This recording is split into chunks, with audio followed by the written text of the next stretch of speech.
À Felice Bauer, Prague, du 17 au 18 mars 1913. Tu as raison, Felice, ces derniers temps je me force souvent à t'écrire. Mais les lettres que je t'écris et ma vie se sont rapprochées de plus en plus, et pour ma propre vie aussi je me force. Ne dois-je pas le faire ?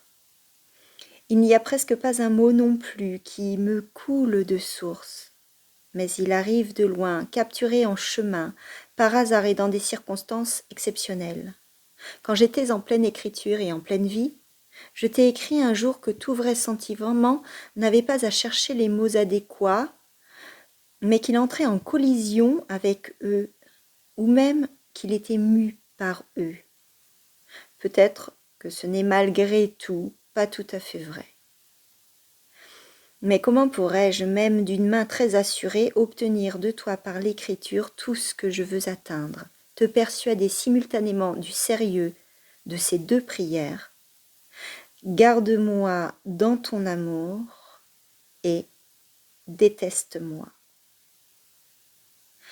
Que tu ne penses pas assez à moi, je le crois vraiment, car si tu le faisais, tu m'aurais envoyé ce cheveu blanc. Mais mes cheveux ne sont pas seulement blancs aux tempes, non, tout le crâne blanchit, et quand je pense que tu pourrais ne pas souffrir je ne sais qui juste parce qu'il est chauve, il blanchit encore bien plus. Ta sœur de Budapest a l'air un peu fatiguée et triste sur la photographie, n'est-ce pas ? Était-elle déjà mariée à cette époque ? Elle ressemble plus à ta sœur de Dresde qu'à toi. Pour la tenue d'un journal, je n'ai pas encore de vrai courage, Felice. Fait ne veut pas sortir de ma plume, c'est tout juste bon pour des camarades de classe, pour des contacts épisodiques.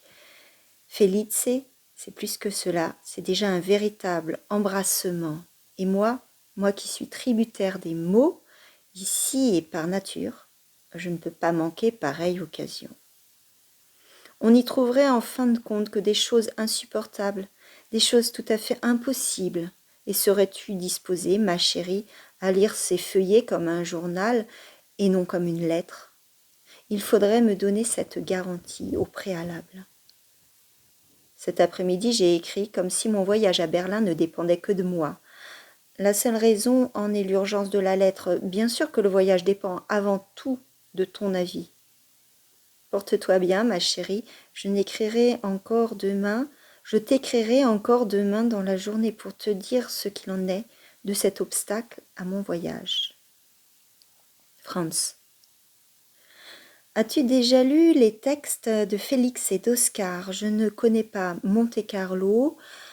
Max ne veut pas me le montrer parce que la rédaction y a changé trop de choses. Dans le numéro de Pâques, il y aura quelque chose de lui sur la famille autrichienne.